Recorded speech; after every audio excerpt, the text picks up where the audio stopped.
வணக்கம். நாம சரணாகதி பழகும்போது நம்ம அறியாமலேயே நான் என்ற எண்ணம், அகங்காரம் உள்ளே புகுந்து விடுகிறது. எப்படி என்றால், நம் மூலமாக நடக்கும் செயல்களை நாம் தான் செய்கிறோம் என்ற எண்ணம் வந்து விடுகிறோம். அந்த நொடியில் நாம் விழிப்புணர்வில் இருந்து வெளியே வந்து விடுகிறோம். ஒரு எடுத்துக்காட்டு பார்க்கலாம். நமக்கு வெற்றியோ தோல்வியோ வரும். வெற்றி வரும்போது கடவுளுக்கு நன்றி சொல்றோம்.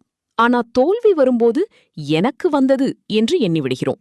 அந்த ஒரு நொடியில் அந்த செயல் கடவுள் நம் மூலமாக நடத்துகிறார் என்று மறந்து விடுகிறோம். பின்பு தோல்வியால் வருத்தம், கோவத்திற்கு ஆளாகிறோம். ஏன் எனக்கு இப்படி நடந்தது, எப்படி நான் இதை சமாளிக்கப் போகிறேன் என்று எண்ணி சரணாகதியை மறந்து விடுகிறோம்.